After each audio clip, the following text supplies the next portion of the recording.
From the Library of Congress in Washington, D.C.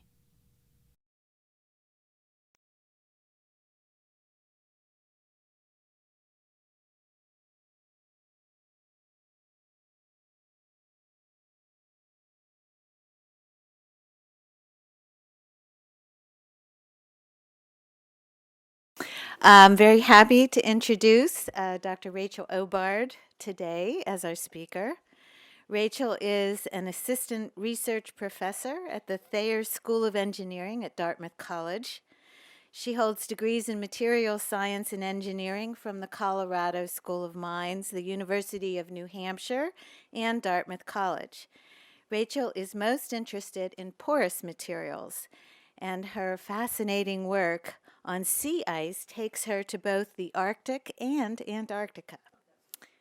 Yeah, we did not have our we did not have our Skype meetings when she was in in Antarctica.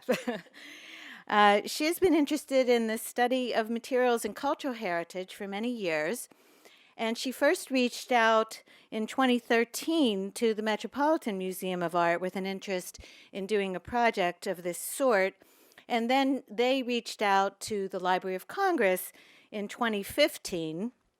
And it took a few years to get funded, but the work she will present today is the result of a collaboration that resulted between PRTD, Dr. Sylvia Centeno at the Met, and Rachel, of course, as well as scientists, students, and interns at our institutions in Cornell and Argonne National Labs.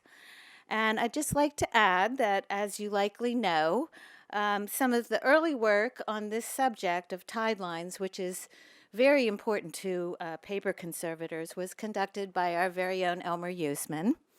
And we are really pleased to build on that work, as well as the work of Anne-Laurence Dupont, which many of you know, and her colleagues in France. Thank you, Lynn, for that introduction. Hello, everyone. Thank you so much for having me here and for attending. I'm sure this is a bit out of your busy day. And I'm excited to present this work, this is something we've been working on for a couple of years now, and we've got an enormous amount of data and some really pretty pictures, so I hope you'll enjoy this. So the order of my talk will be first to give you a very small amount of background. There's certainly a huge body of work on this topic, but I'll give you the background that I think is necessary for what I'm going to talk about. Talk about our objectives for this talk and for this study, our analytical approach or techniques, the results we got, and a little bit of a summary and some next steps. So tidelines, as you very well know, are residual damage on paper at a former wet-dry boundary. We know that visible tidelines can be created even with ultra-pure water on purified cellulose. We also know that repeated wettings,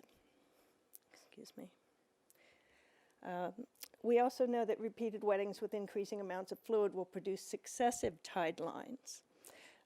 This study builds on the previous work, as Lynn mentioned, particularly that of Elmer Usman, which showed that these tidelines can be produced even with purified substrate and water.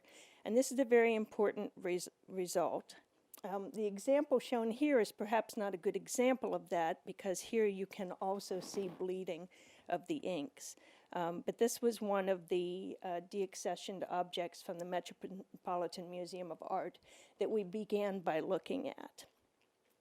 In this study, we examined some historical samples, but have also tried to avoid such possibly confounding factors such as this by concentrating our work on tidelines produced in the laboratory on 100% cotton rag or cotton linen papers using milliQ water. So paper fascinates me personally as a material scientist because it's what we call a hierarchical composite or a hierarchical structure.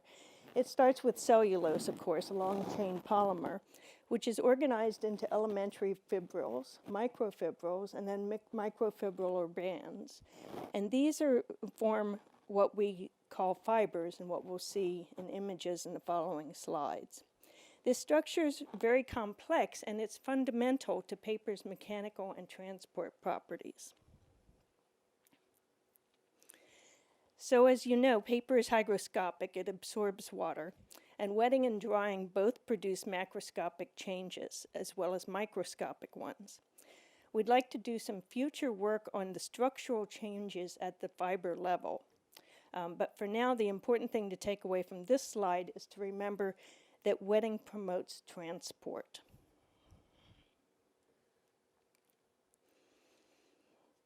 As Dr. Usman pointed out, it was previously assumed that brown lines formed at the wet-dry boundary were caused by the migration of soluble material there. But research has shown that that it's actually much more complicated. Cellulose degradation at the wet-dry boundary is still not completely understood. Recent research has shown the importance, though, of hydroperoxide production in oxidative degradation, but hydrolytic degradation is still important. Chemical changes at the wet-dry boundary lead to degradation of cellulose, as seen by the formation of carboxylic acids, formic acid and acetic acid, as well as seen through evidence of depolymerization and of reduction in mean length of the polymer chain. And this reduction in chain length is primarily the result of chain scission, which essentially halves the mean lengths of polymer chains. So our objective is to further our understanding of tideline formation in the historical examples that we selected, in the sized model papers that we produced, and in some unsized model papers that we produced. And you'll see that those the two types of model papers gave very different results. We are trying to, or have been trying to, record the migration and deposition of inorganic material associated with the tidelines through complementary in situ techniques, and to further investigate the effect of artificial aging on the tidelines in both the sized and unsized papers. As I mentioned, we began by selecting a few historical objects that we could sample. But because we wanted to constrain some of the variables inherent in that sort of sample, we also identified some modern 100% cotton rag papers, and actually a couple of cotton linen papers, and produced tidelines on these under very controlled conditions. So what I'll present today is just a subset of all of the paper samples that we looked at, so as not to confuse matters. We used a wide variety of techniques, primarily qualitative X-ray fluorescence at several different resolutions, scanning electron microscopy with energy dispersive spectroscopy for element identification, and X-ray microcomputed tomography. So first I'll talk about micro XRF techniques. So XRF, as you probably know, X-ray fluorescence mapping or imaging, was developed at the University of Antwerp and at the Delft University of Technology, which I had the pleasure of visiting last summer.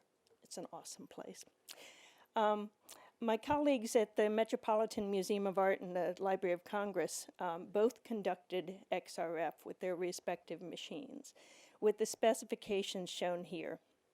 The Bruker M6 system at the Metropolitan Museum has a 30-watt rhodium target microfocus X-ray tube, which was operated at 50 kV and 600 microamps. It has a silicon drift detector and polycapillary optics, and the measuring head moved across the object's surface. The RTAC system has similar components in spot size and resolution, but is less sophisticated in terms of mapping. So it was operated in this study in a line scan mode, as well as for individual spot analysis. We show here again the print that we called, for shorthand, flowers, both sides of it, and two areas that were analyzed,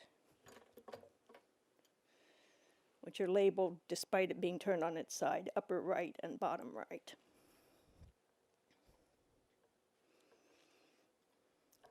These are the elemental maps from the upper right-hand tide line area, shown along with a photograph of that region.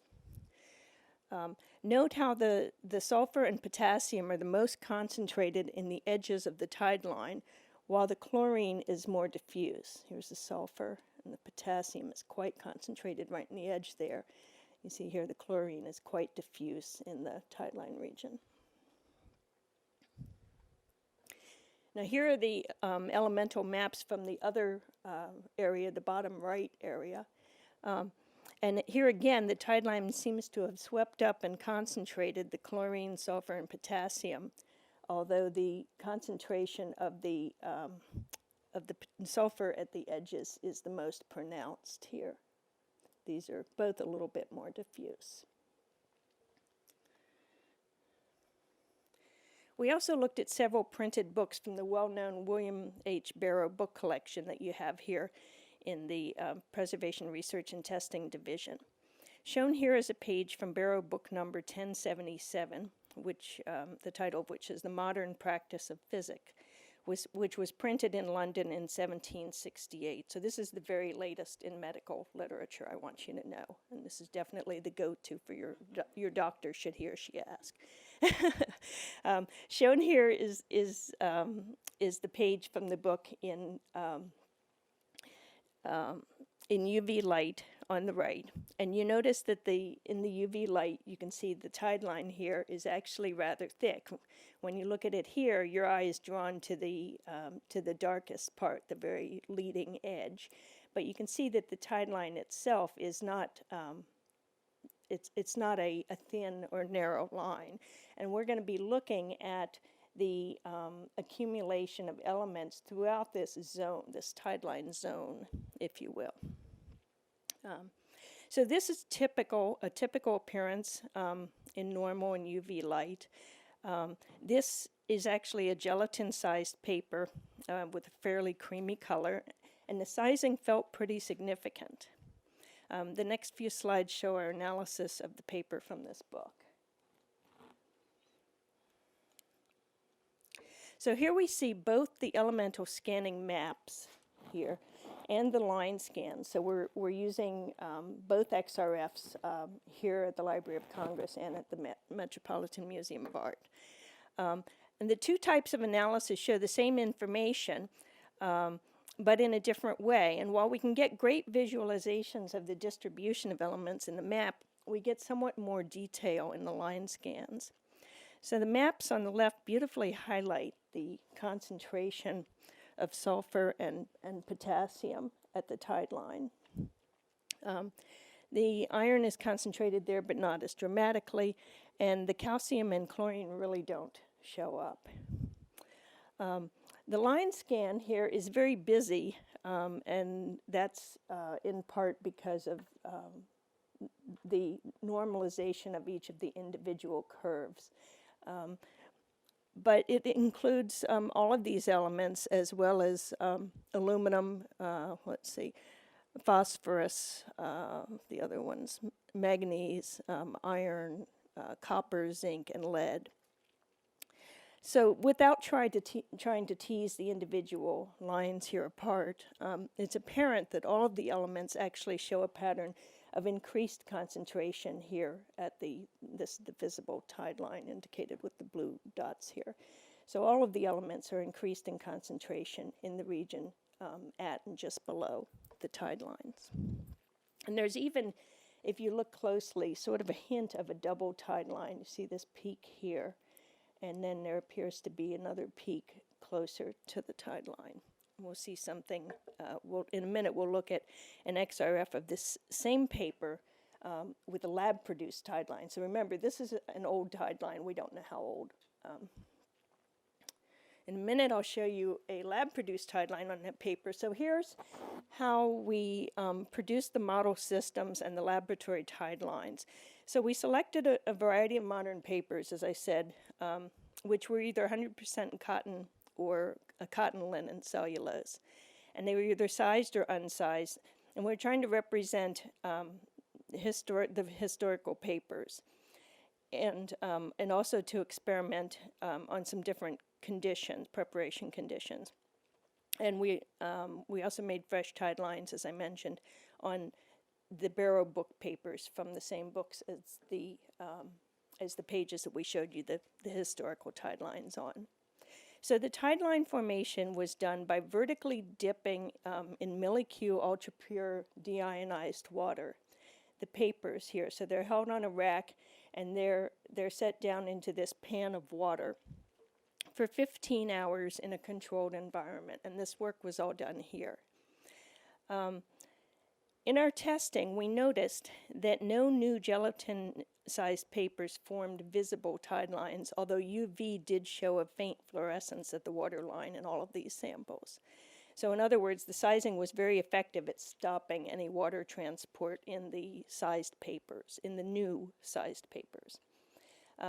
We even pre-aged some of these papers before tide line formation, and we still didn't see any transport in the sized ones. The samples were also artificially aged at the Library of Congress. You see here Leah, the intern, standing in front of the aging oven.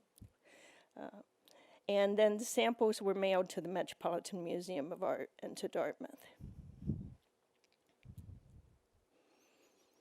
So here is a paper from that same Barrow book, now with a laboratory-made tide line. The aged paper produces a much sharper and more pronounced tide line. Take a look at the maps over here, particularly the sulfur, the potassium, and the overlay with the sulfur and chlorine.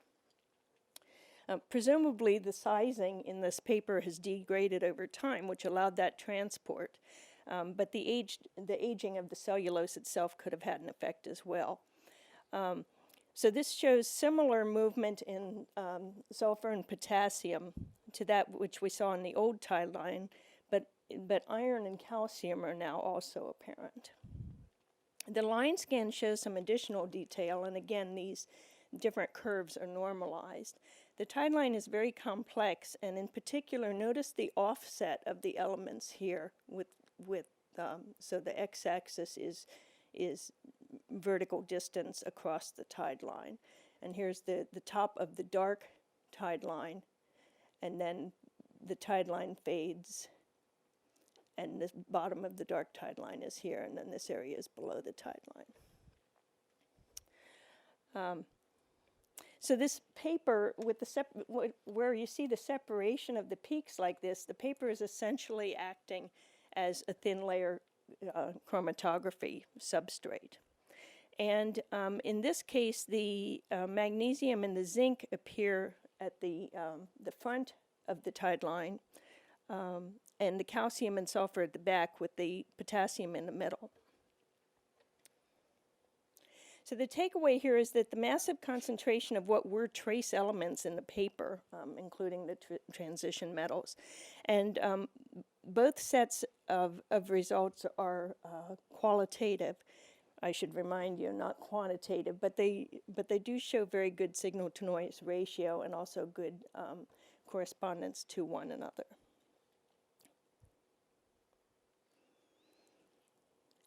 So now I'm going to show you some XRF mapping of model samples, and what we did was Sylvia at the Metropolitan Museum took the strips and set them all next to each other here. So this photograph shows you all of the samples, and I realize that the writing here is too small for you to read, but I'm going to refer to some of the different strips so that you'll know what they are. And then here on the left are the line scans of the different elements for those papers, so you can sort of get a correspondence between the strips and the line scans. Okay. So all of the unsized papers form tide lines with strong concentrations of sulfur, chlorine, and potassium. And we were initially surprised to see such a high concentration of these elements in these tide lines because, again, this was MilliQ water and we believed very clean cellulose. And we thought it might have been because the polypropylene trays that we were using hadn't been cleaned thoroughly enough. So we went back and super cleaned them, and also super cleaned and used some glass trays. And the test still showed that these elements at the tide line, so they're not coming from from the trays or the water. So one of the things to note in this set is that none of the gelatin-sized papers form tide lines, although the UV did show some fluorescence there at the water line, and I don't have the UV image here. But the ones circled here are the sized papers. This is the UIC B 2000, and the other two are Alana and another sample of the UIC B 2000. So you can see that we're not getting any action here in the line scans. If I look now at these three papers, the second through, or four samples, the second through the fifth, these are Wapman number 1 at different stages of aging post-tide line. Okay. And you notice here that the tide line appears to become more diffuse with aging. And so this is from 0 days to 3.5 days of aging in an 80-degree C oven, I should add. Okay, these ones circled are the unsized UIC B samples, again with aging over a period of several days. In contrast to the Wapman ones, the UIC B papers did not, you don't see any widening of the tide line in those with aging. So there doesn't seem to be any diffusion going on there. So that was what we call micro XRF. In March 2016, 3 students, undergraduates, and I took some samples to Argonne National Lab, the advanced photon source there, where a very high power source produces very high resolution analytical techniques of many types. And we were able to do essentially nano XRF there. And this is, to my knowledge, at least the first time synchrotron XRF has been used in a systematic study of tide lines such as this. So at Argonne, we used beamline 26 ID, which is, I think, somewhere up here. Each of those little triangles sticking off from the central circle at Argonne is a separate beamline. And at the time that we applied for beam time at beamline 26 ID, it offered both X-ray fluorescence and X-ray tomography, and we were hoping to use both techniques simultaneously in order to get both structural and chemical information on the samples. Unfortunately, by the time we got there, the tomographic capability had been moved to another beamline, so we did only X-ray fluorescence there. Before we went there, I'll also talk about MicroCT, which we did on machine at Cornell. And our goal was to try to do both structural and chemical analyses of the same spot on a sample using the 2 different instruments in 2 different locations. So what we did was we designed a small sample holder that would fit both systems. So my undergraduate student actually came up with this SolidWorks model of a tiny sample holder. It's 4 millimeters across the top here, and it has in it a tiny 2 millimeter square window. And we glued the sample to that with a tiny bit of rubber cement, so it was something that was fairly viscous and wouldn't be absorbed by the paper. And here is an image of the sample mounted in the beam line at Argonne. It's one of my students.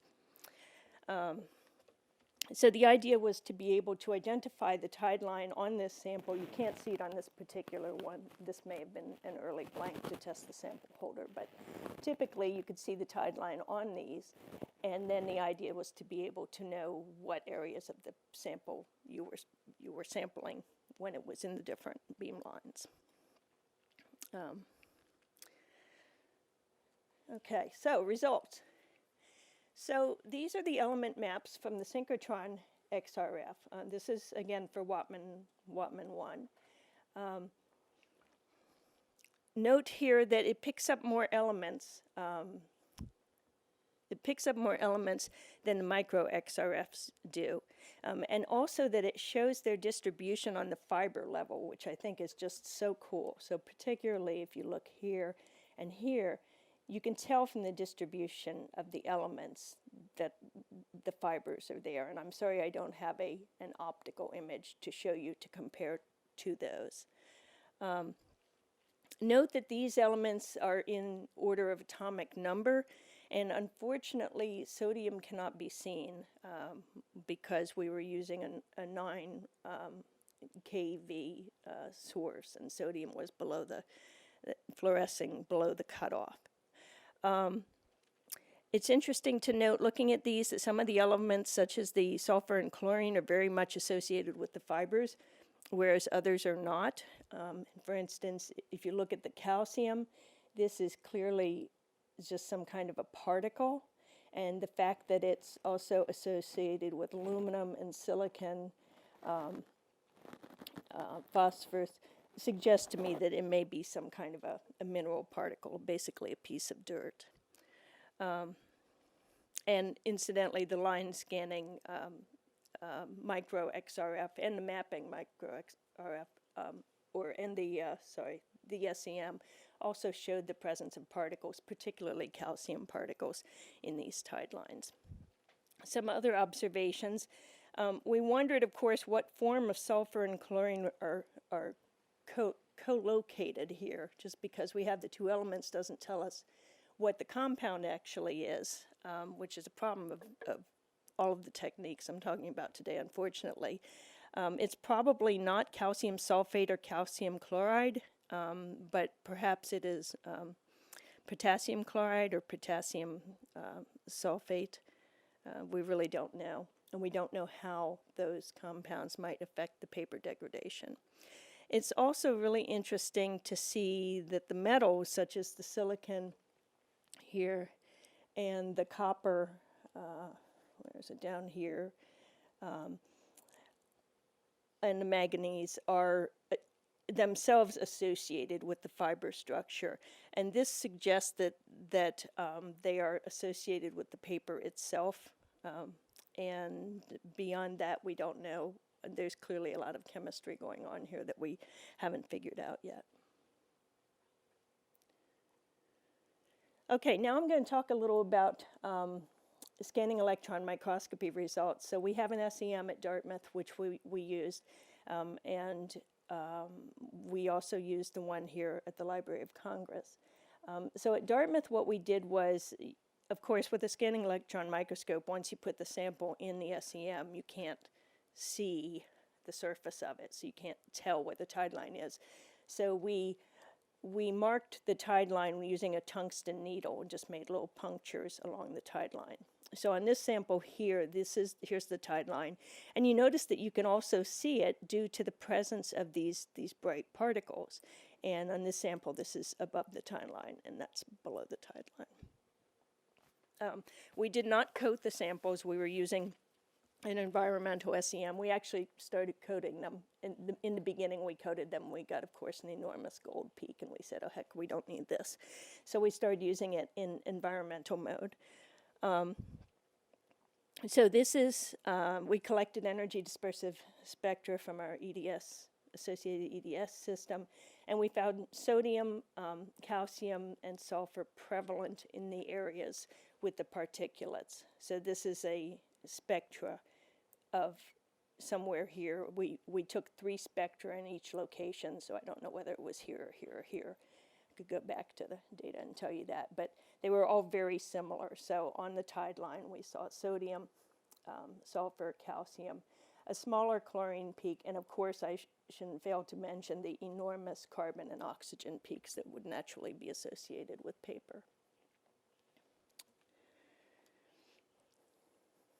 Now these are really cool. These Falsecolor SEM EDS images were produced by Tana here at the Library of Congress. So this Falsecolor map helps you see where the different elements are associated on the structure of the paper. So here you see sulfur is red, sodium is green, calcium is blue, and of course when you put the red and the blue together, you get shades of purple here. So you can see here that the sulfur is strongly associated with both the sodium and the calcium. So you've got the red bits here and the red adding to the purple there in the particulate matter that you can see here in the backscattered image. And here's a close-up of a particulate on a fiber. And here the element map suggests that there may actually be two types of sulfates present, a sodium sulfate and a calcium sulfate, maybe.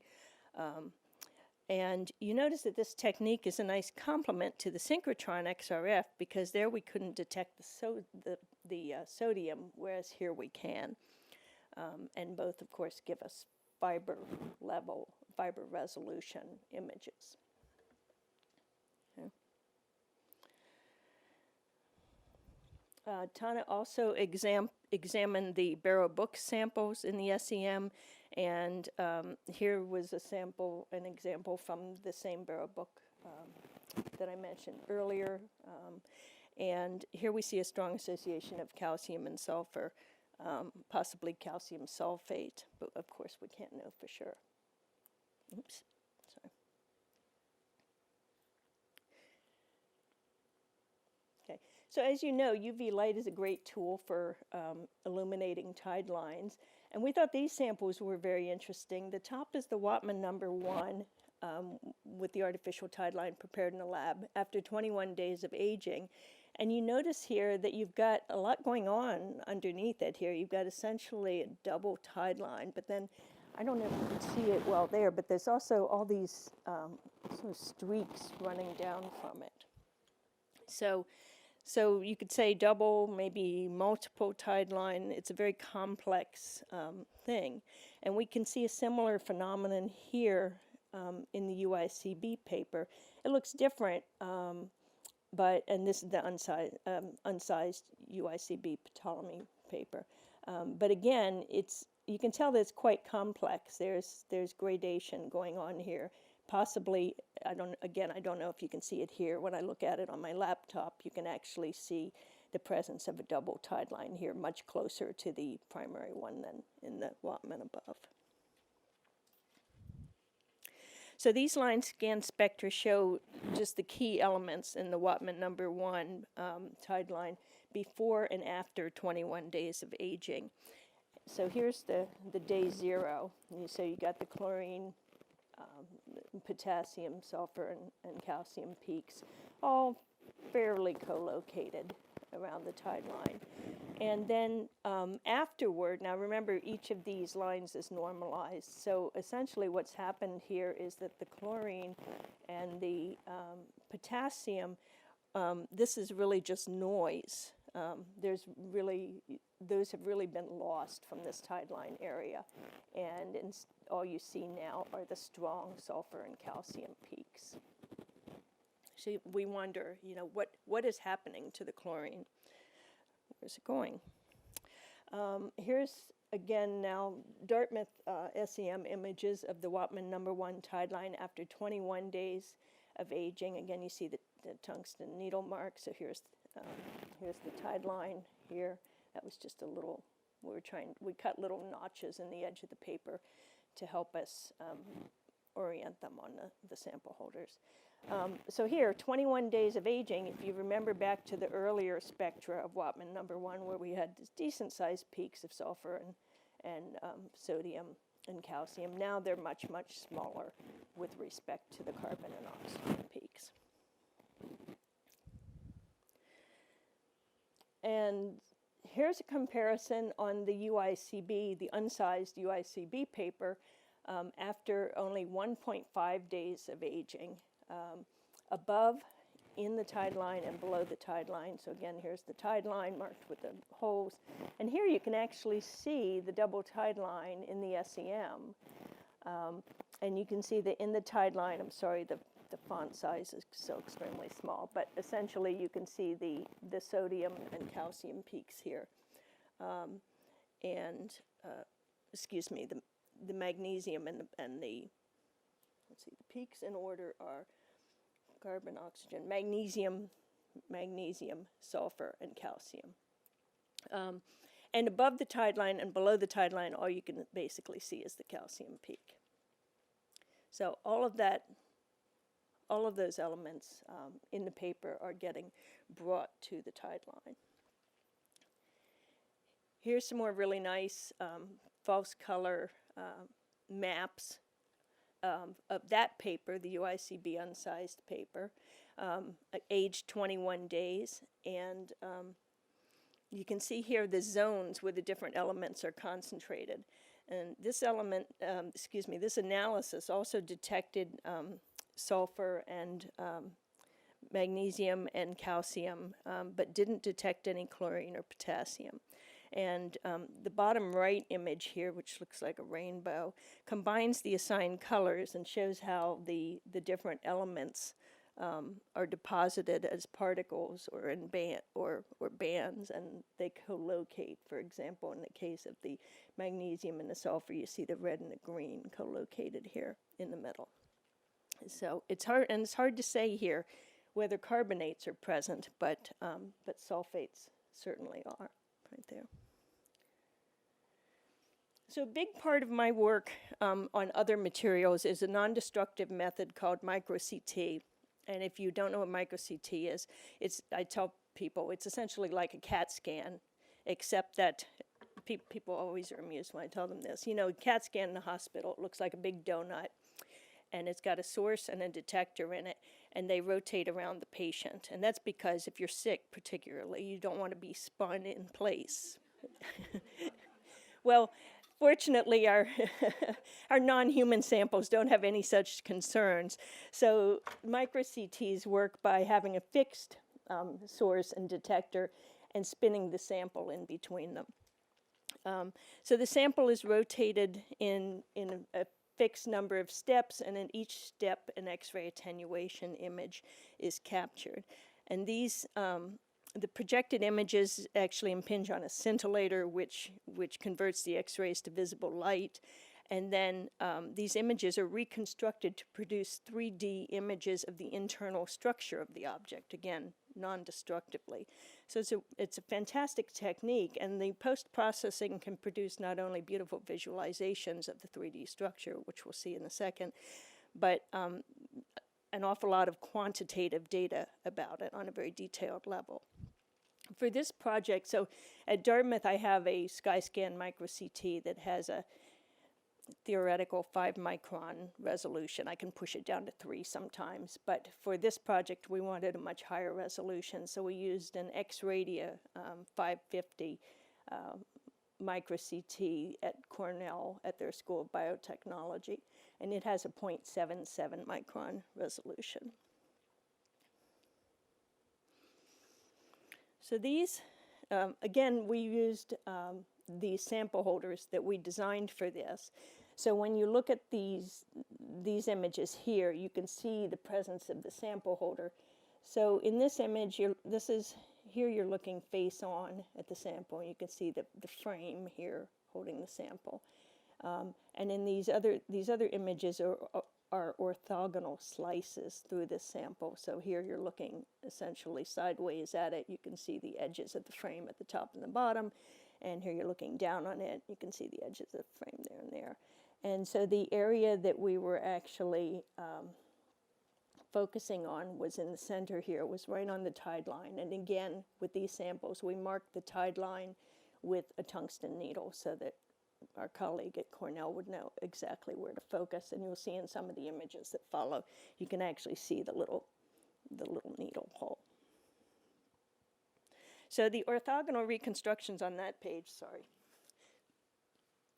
these orthogonal projections are actually created by the SkyScan software, the X-Radia software itself.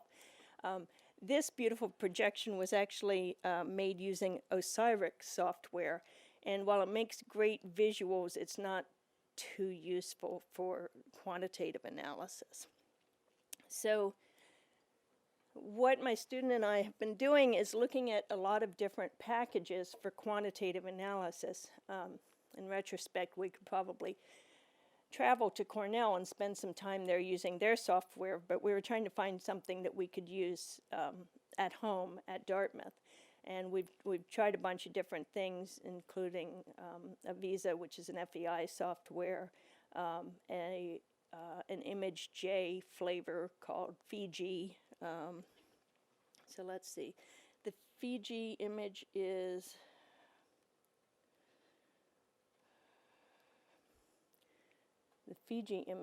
this one here.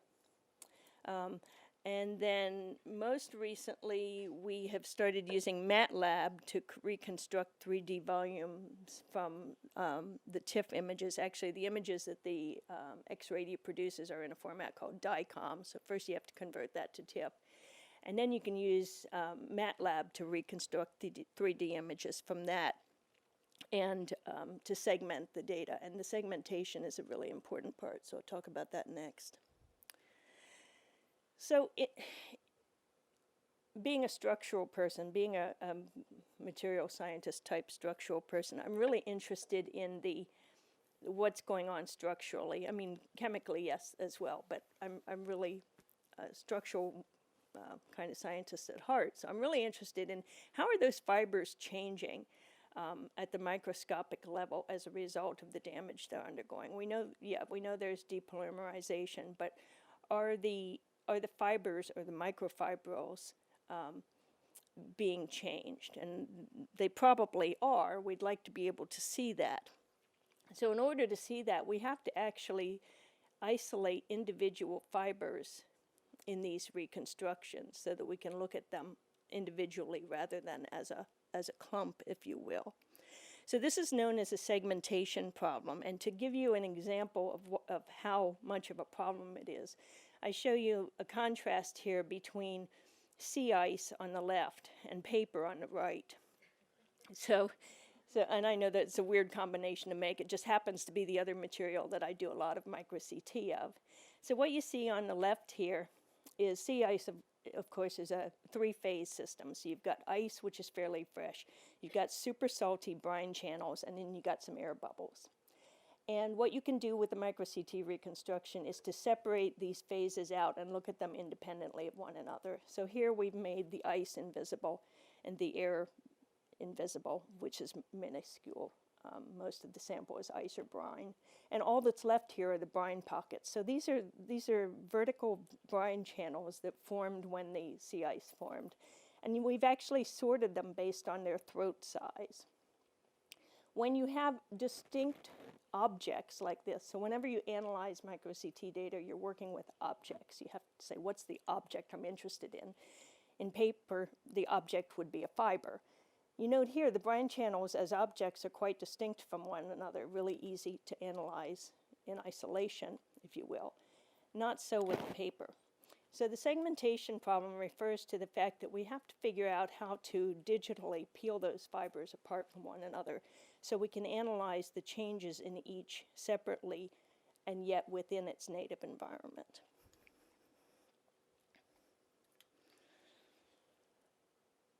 And we're still working on that. So in summary, overall, in our model papers, visible tidelines did not form on the gelatin-sized papers. Also in summary, we found that the complementary methods that we used were a very effective way of looking at the tideline system. The micro XRF line scanning and mapping were two complementary methods. The synchrotron or nano XRF and the SEM with the elemental mapping were nice complements with one another. And they all indicated significant concentration of metals in the tidelines. And in particular, the elements that were the most concentrated were sulfur, potassium, chlorine, along with sodium, magnesium, iron, and calcium. And we also found that the localized deposition and diffusion of elements within tide lines after formation and during aging is going on. And we don't really understand yet what their significance is in relation to the known degradation, the depolymerization at the tide lines. But that's an area of future research. So for future work, we plan to look for more evidence of the metal compounds or complexes at the tide lines and try to look at their association with the effects of degradation, possibly using size exclusion chromatography. We hope to further investigate this idea of the multiple zones within the tide lines that form with aging. And we hope to solve the segmentation problem in the MicroCT images so that we can collect statistically significant data on the changes going on structurally at the fiber level. So I'd like to thank my collaborators hugely and their wonderful colleagues, especially here at the Library of Congress. I'd also like to thank the National Center for Preservation Technology and Training for funding my work and the work of my students on this project, and the Library of Congress and Metropolitan Museum of Art for supporting my colleagues. And I'd like to thank the Beamline scientists at Argonne and Dartmouth's Newcomb Institute for Computational Sciences for supporting our work on the segmentation problem. Thank you.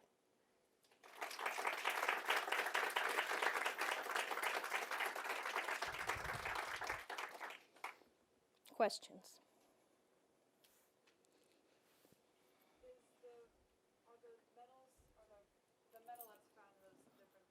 You're going to have to repeat.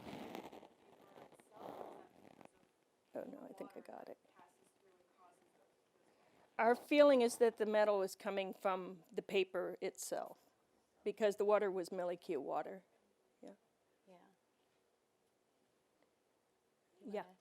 From your fluorescence images, do you have an idea of what the fluorescing material is? Like, what's actually causing the fluorescence? Like, what is causing it? Do you mean in the UV images? Do you have an answer Well, for that that? wasn't the focus of our work, but the work that Elmer and Anne-Laurence Dupont has been doing has focused a lot on the production of hydroperoxides and the organic compounds that are forming and that are soluble or not soluble. And Elmer, I would say that there's an assumption that the fluorescence is associated with those organic components. Yeah, and so what's interesting is that in some cases we don't see much fluorescence, but we do see or I should say, we see independently sometimes fluorescence and sometimes concentration of elements at the tide line, and those two things do not necessarily go together. So as Lynn pointed out, the fluorescence we think is coming from the organic components. When you've noted diffusion of elements after aging, since you're using an oven that was calibrated to 65% relative humidity, is the moisture in the air that is enabling them to move through the paper during the aging process? That's a good question. Had you thought of that? Yeah, presumably that's part of it. But you know, there's a lot of moisture in paper. We know that a lot of transport goes on in normal atmospheres. You know, paper's not immune even in the lab to having things move around. It's very interesting to contrast these results with a dry oven. Yeah, it would be. I'm making a note of that. In Elmer's early work, he did that, actually, both dry and oven aging and light aging. And there was slightly different results. For instance?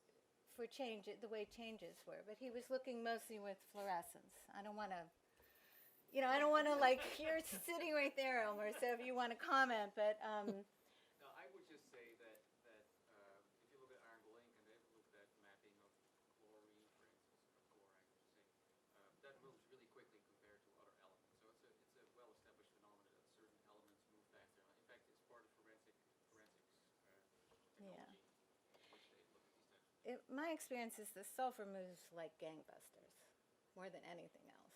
So we really see that in the tide lines. We've seen it with Arngold ink. And of course, these are artificial aging, and they're meant to accelerate right. And, I think humid oven aging does make sense, because we don't want to, dry oven aging often changes the mechanisms. But, it's artificial aging. It's not like you hope it's giving you an indication of what might happen in the future. But you see, that's why we looked so much at the historical samples, because we really saw a lot of the same kinds of suggestions and phenomena. So we do think it's relevant. Yeah, it's worth doing a dry oven run if we do another batch. Yeah. Other questions? Yeah. Are there any plans to possibly like wash out any of these tidelines and see what remains, or do a secondary tideline to see how that compares? To like take one of these that's already been established and Produce another tideline on it? secondary to see like where the movement of the elements have gone. Yeah. Another thing that would be really interesting to do, and no, we don't have specific plans to do so, but we are planning to work on this going forward, and I'll add that to my list.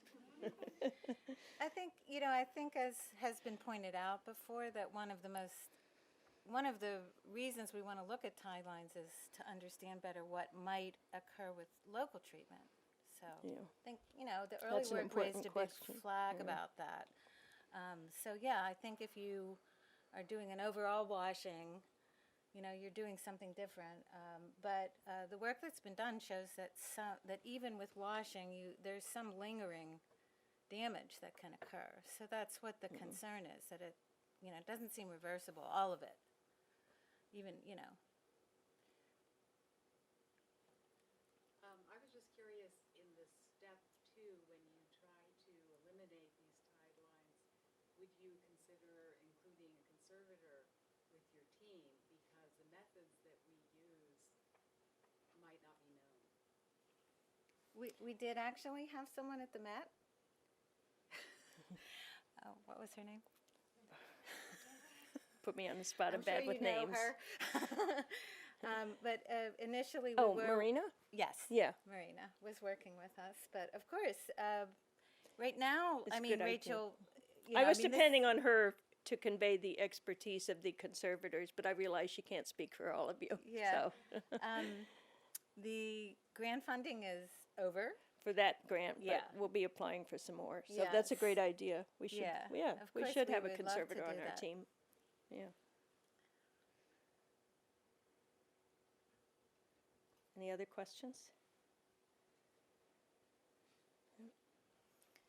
All right, then thank you very much for coming.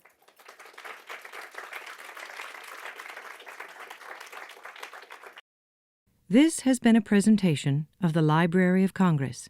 Visit us at loc.gov.